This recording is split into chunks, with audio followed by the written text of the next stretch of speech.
Alam niyo ba na maraming lalaki pagkatapos ng edad na 6 cents ay nagugulat kapag bigla silang inaatake ng stroke kahit wala silang nararamdaman na sintomas bago ito mangyari? Ang isa sa pinakatahimik ngunit mapanganib na dahilan ay kolesterol na naiipon sa mga ugat. Hindi ito agad nakikita o nararamdaman.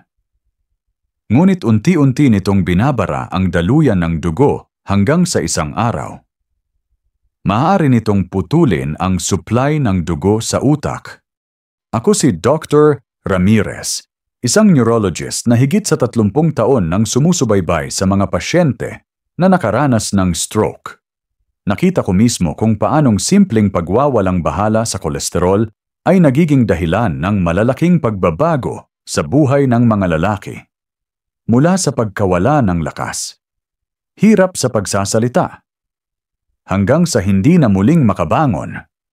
Sa video na ito, ipapaliwanag ko ang 5 mahahalagang palatandaan at gawain na dapat ninyong bantayan upang maiwasan ang stroke. Hindi ito komplikado at hindi rin nangangailangan ng gamot agad. Ang kailangan ay tamang kaalaman, maliit na pagbabago sa pang-araw-araw at pagkilala kung paano kumikilos ang kolesterol sa ating mga ugat. Kapag pinag-uusapan ang kolesterol, madalas nating marinig ang dalawang uri LDL at HDL. Ang LDL or Low Density Lipoprotein ay tinatawag na masamang kolesterol dahil ito ang pangunahing responsable sa pagbuo ng bara sa ating mga ugat. Sa bawat araw na mataas ang antas ng LDL sa dugo, dahan-dahan itong kumakapit sa dingding ng ugat at nagiging tinatawag na plaque. Ang plaque na ito ay parang matigas na dumi na nakadikit sa tubo habang lumalaki. Pinapaliit nito ang daanan ng dugo at pinipilit ang puso na magtrabaho ng mas mabigat. Para sa mga lalaki na higit sa 60 taong gulang, ang prosesong ito ay mas mapanganib dahil natural nang nagiging mas makitid at hindi na ganoon kakayayan ang mga ugat. Kapag dumating ang araw na mapunit ang isang bahagi ng plaque, nabubuo ang pamumuo ng dugo o blood clot na maaaring direktang humarang sa daloy ng dugo papunta sa utak. Ito mismo ang mekanismong nagdudulot ng karamihan sa mga stroke biglaan. Walang paunang babala at kadalasan ay may matinding epekto sa katawan. Ano ang magagawa? Ang unang hakbang ay iwasan ang mga pagkain na kilalang nagpapataas ng LDL. Kabilang dito ang mga pagkaing may taba ng hayop gaya ng karne ng baboy na may balat, matatabang hiwa ng baka, at mga processed meat gaya ng longganisa at bacon. Dagdag pa rito, ang mga pagkaing pinirito sa paulit-ulit na ginamit na mantika ay nagdadala rin ng trans fat na mas mapanganib pa sa LDL. Ang matamis na inumin at labis na tinapay mula sa pinong harina ay nagpapabilis din ng pagtaas ng triglycerides na sumusuporta sa masamang epekto ng LDL. Ngunit hindi ibig sabihin ay puro bawal na lamang ang dapat isipin. May mga simpleng alternatibo na kayang gawin araw-araw. Ang pagluluto ng isda tulad ng sardinas, bangus, o salmon, imbes na karne baboy ay nakakatulong hindi lang sa pagbaba ng LDL, kundi pati sa pagtaas ng mabuting kolesterol o HDL.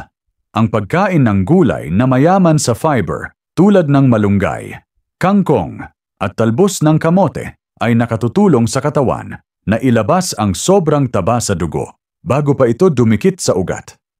Kahit simpleng oatmeal tuwing umaga ay may soluble fiber na direktang bumabawas sa LDL. Isang halimbawa ay si Mang Arturo, 64 taong gulang, na matagal nang mahilig sa pritong baboy at matatamis na kakanin. Nang minsan siyang magpa-check up, lumabas na ang LDL niya ay halos 130 mg/dL, mas mataas kaysa normal.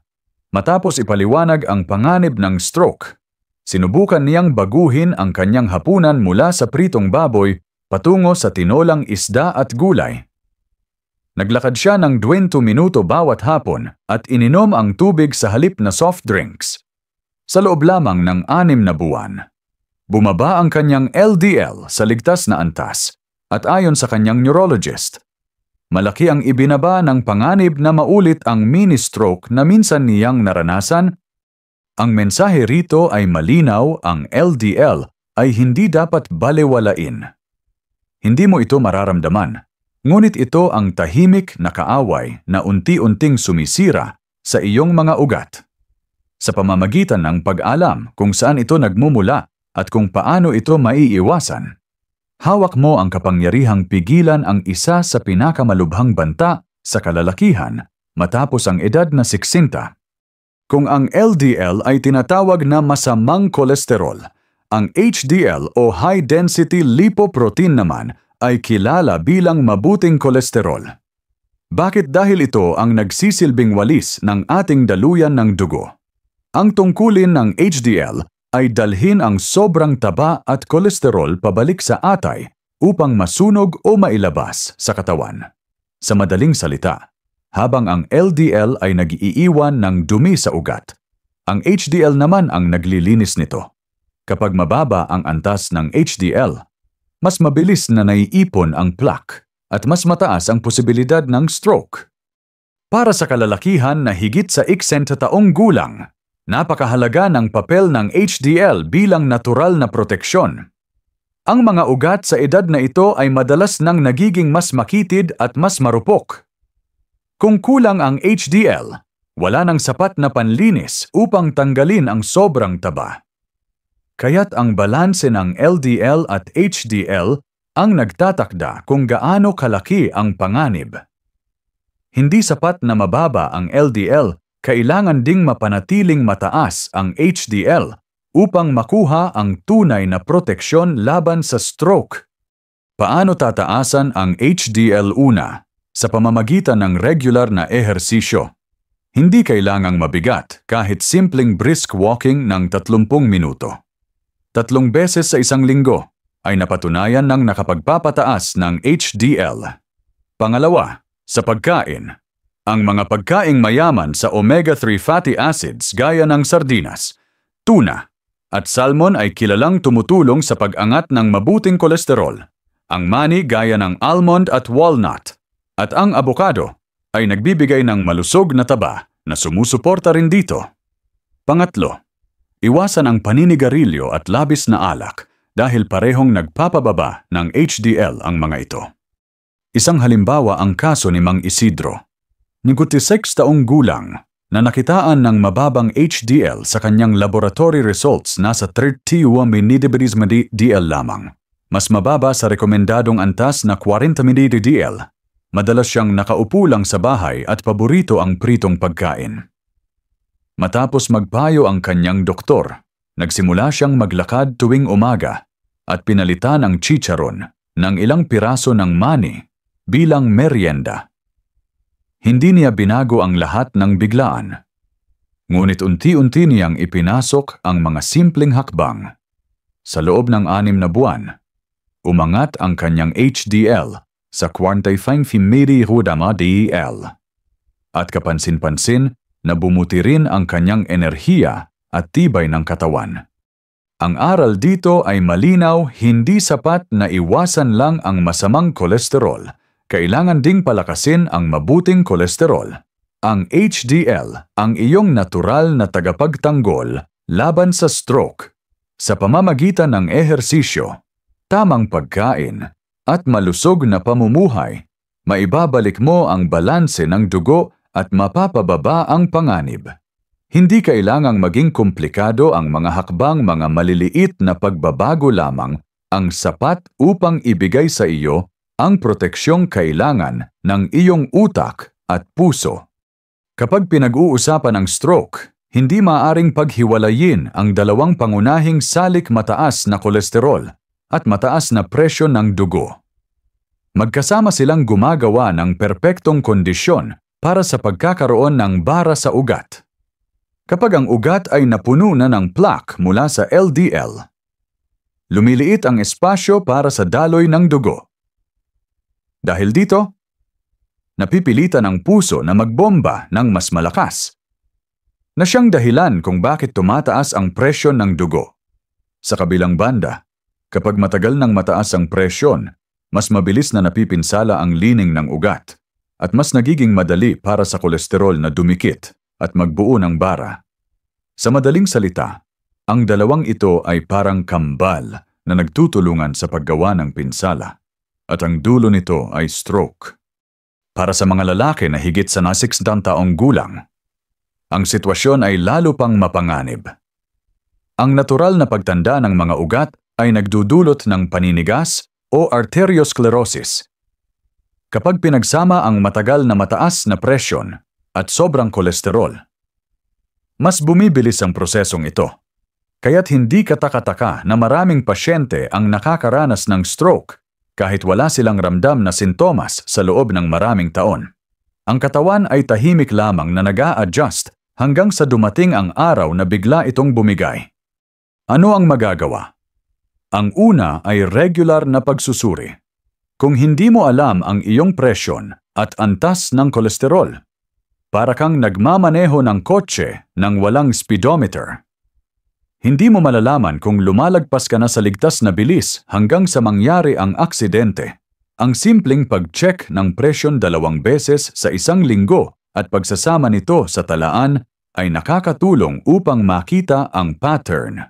Ang laboratory test para sa kolesterol kada 6 na buwan ay sapat upang malaman kung may panganib na. Ikalawa, may malaking papel ang pagkain at gawi sa araw-araw.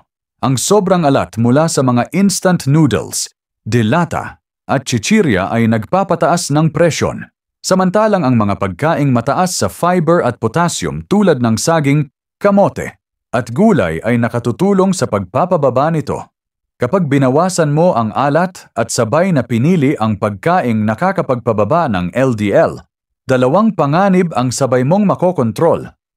Isang halimbawa ang kaso ni Ginoong Roberto, 68 taong gulang na matagal nang hindi nagpapatingin.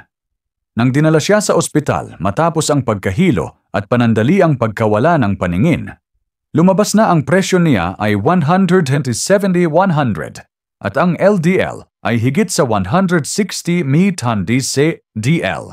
Ayon sa kanyang neurologist, ang kombinasyon ng dalawang ito ang nagtulak sa pagkakaroon niya ng mini-stroke. Sa tulong ng payo ng doktor, sinimulan niyang bawasan ang maalat na pagkain, naglakad araw-araw at regular na nagpa-check ng presyon. Sa loob ng 6 na buwan, bumaba ang kanyang presyon at kolesterol sa ligtas na antas at naiwasan niya ang mas malalang insidente. Ang mensahe, huwag ituring na magkahiwalay ang kolesterol at presyon ng dugo. Kapag pareho silang mataas, doble ang panganib. Ngunit kapag sabay mong binantayan at kinontrol, doble rin ang proteksyon na makukuha mo laban sa stroke. Maraming lalaki ang naniniwala na ang pagbabago sa kalusugan ay nangangailangan ng malalaking sakripisyo o mahal na gamot. Ngunit ang katotohanan, kahit maliliit na hakbang sa pagkain at pamumuhay ay may kakayahang magbaba ng kolesterol at protektahan laban sa stroke. Ang kolesterol ay direktang naaapektuhan ng mga araw-araw na gawi. At sa edad na lampas, siksida bawat maliit na desisyon ay nagdadala ng malaking epekto sa pangmatagalan. Unahin natin ang pagkain. Ang pagpili ng paraan ng pagluluto ay isang simpleng halimbawa. Kapag pinakuluan o in-steam ang isda at gulay, imbes na iprito sa maraming mantika, mas kaunti ang taba na pumapasok sa katawan. Ang pagdagdag ng gulay na may mataas na fiber gaya ng talbos ng kamote, kangkong, at malunggay ay nakakatulong sa pag-alis ng sobrang taba bago pa ito dumikit sa ugat. Ang oatmeal tuwing umaga, kahit kalahating tasa lamang, ay may soluble fiber na kilalang bumabawas ng LDL. Hindi ito mahal, hindi rin komplikado, ngunit napakalaki ng naitutulong. Kasunod nito, ang tamang pag-inom ng tubig. Maraming lalaki ang sanay uminom ng soft drinks o matatamis na kape kapalit ng tubig. Ngunit ang labis na asukal ay nagpapabilis ng pagtaas ng triglycerides, na sumusuporta sa epekto ng masamang kolesterol. Ang paglipat sa tubig o sa labat na walang asukal ay simpleng paraan upang bawasan ang dagdag na panganib. Mahalaga rin ang pamumuhay sa labas ng kusina. Ang regular na paggalaw kahit 20 minutong paglalakad sa umaga o paghahardin ay may direktang epekto sa pagbabawas ng LDL at pagtaas ng HDL. Hindi kailangang maging atleta. Ang mahalaga ay ang consistency. Dagdag pa rito, ang sapat na tulog ay may kinalaman din sa regulasyon ng kolesterol at presyo ng dugo. Kapag kulang sa tulog, tumataas ang cortisol na nagdudulot ng imbalance sa metabolismo ng taba. Kaya't ang pagtulog ng 7-8 oras gabi-gabi ay isang simpleng hakbang na may malalim na benepisyo. Isang halimbawa ang kaso ni Ginoong Ernesto. 61 taong gulang. Matagal siyang sanay sa almusal na kape at tinapay na puti, at sa hapunan ay karne at pritong pagkain. Nang makaranas siya ng panandaliang pamamanhid sa mukha, isang babala ng mini-stroke, nagpasya siyang sundin ang payo ng kanyang doktor. Pinalitan niya ang kanyang almusal ng oatmeal na may saging at nagdagdag ng gulay sa bawat hapunan. Uminom siya ng tubig imbes na soft drinks at nagsimula ng magaan na paglalakad tuwing hapon. Sa loob lamang ng 3 buwan, bumaba ang kanyang kolesterol at naramdaman niya ang mas magaan na katawan at mas malinaw na pag-iisip. Ang aral dito ay malinaw, hindi kailangang malaki agad ang pagbabago. Maliit na hakbang, paulit-ulit na gawain, at tamang pagpili sa pagkain ang nagdadala ng malaking resulta. Ang stroke ay hindi darating bigla kung pinoprotektahan mo ang iyong katawan araw-araw. Isa sa pinakamalaking pagkakamali ng maraming lalaki matapos ang edad na 60 ay ang paniwalang wala naman akong nararamdaman. Kaya malusog pa ako. Ngunit sa kaso ng kolesterol at presyo ng dugo, ang kawalan ng sintomas ay hindi nangangahulugang ligtas. Ang mataas na LDL, mababang HDL, at hindi kontroladong presyon ng dugo ay kadalasang tahimik, walang kirot, walang paalala hanggang sa maranasan ang isang biglaan at malubhang stroke. Kaya't napakahalaga ng regular na pagsusuri at pag-alam ng iyong sariling mga numero. Kapag sinasabi nating mga numero, ito ay tumutukoy sa antas ng LDL, masamang kolesterol, HDL, mabuting kolesterol, triglycerides, at blood pressure. Ang mga ito ang 4 na haligi ng kalusugan ng ugat sa pamamagitan ng isang simpleng blood test kada 6 na buwan. Makikita mo kung anong direksyon ang tinatahak ng iyong katawan. Kung mataas ang LDL, may oras ka pang magbawas. Kung mababa ang HDL, may pagkakataon ka pang ayusin ang iyong gawi. At kung tumataas ang presyon, maaari mo itong pigilan bago pa magdulot ng pinsala sa utak. Ang pag-check ng presyon sa bahay ay isa ring simpleng hakbang na nagbibigay ng napakalaking proteksyon. Sa murang halaga, maaari kang magkaroon ng digital BP monitor. Kapag sinusukat mo ito 2 beses sa isang linggo at itinatala ang resulta, nakikita mo ang pattern kung tumataas ba ito tuwing gabi o kung bumabalik sa normal kapag nag-eehersisyo ka. Ang ganitong kaalaman ay nagbibigay sa iyo ng kapangyarihan upang kumilos bago pa mahuli ang lahat. Isang halimbawa ang kaso ni Mang Celso. 70 taong gulang, wala siyang nararamdaman maliban sa paminsang pagkapagod. Nang magpasuri, lumabas na ang kanyang LDL ay nasa 190 mmHg at ang presyo ng dugo ay 160/95. Sa madaling salita, siya ay nasa mataas na panganib na ma-stroke anumang oras. Dahil nakita ito ng maaga, nagawa niyang baguhin ang kanyang pagkain, uminom ng tamang gamot ayon sa payo ng doktor, at maglakad araw-araw. Sa loob lamang ng 4 na buwan, bumaba ang kanyang LDL sa ligtas na antas at naging normal ang presyon. Sa halip na hintayin ang isang trahedya, nakapili siya ng tamang oras upang kumilos. Ang aral dito ay malinaw, huwag hintayin ang sintomas bago kumilos. Ang stroke ay kadalasang dumarating ng walang paalala, ngunit ang mga numero sa iyong dugo at presyon ay nagsisilbing maagang babala. Kapag kilala mo ang iyong mga numero, hawak mo ang kapangyarihan upang protektahan ang iyong sarili at manatiling malakas para sa iyong pamilya. Hindi ito tanda ng kahinaan na magpasuri. Ito ay tanda ng karunungan at lakas ng loob. Ngayong narinig ninyo ang tungkol sa kolesterol, presyon ng dugo, at kung paano sila tahimik na nagpaplano ng panganib. Malinaw na ang stroke ay hindi biglang dumarating mula sa wala. Ito ay bunga ng mga taon ng maliliit na pagpili ang pagkain, ang pag-inom, ang pagtulog, ang kakulangan sa pagsusuri. Ngunit tandaan ninyo, hindi ito isang hatol na hindi na mababago. Sa bawat araw na nagpasyakang bawasan ang masamang kolesterol, palakasin ang mabuting kolesterol, bantayan ang iyong presyon, at kumilos ng may disiplina, ibinabalik mo sa iyong sarili ang kontrol. Hindi ito tungkol sa pagiging bata muli, kundi sa pagiging buo, malakas, at karapat-dapat sa mga taong umaasa sa iyo. Ang stroke ay maaaring tahimik na kaaway, ngunit ikaw ay may kakayahang maging mas malakas na tagapagtanggol ng iyong sariling katawan. Kung nakita mong mahalaga ang mga impormasyong ito, i-type ang numerong 1 sa comments para ipakita na handa kang alagaan ang iyong kalusugan. Ibahagi ang video na ito sa iyong kapatid, kaibigan o ama, dahil baka sila rin ay nasa panganib ng hindi nila namamalayan. At huwag kalimutang mag-subscribe sa channel Katawang Alerto para sa iba pang payo na simple, malinaw, at ginawa para sa kalalakihang higit sa 60.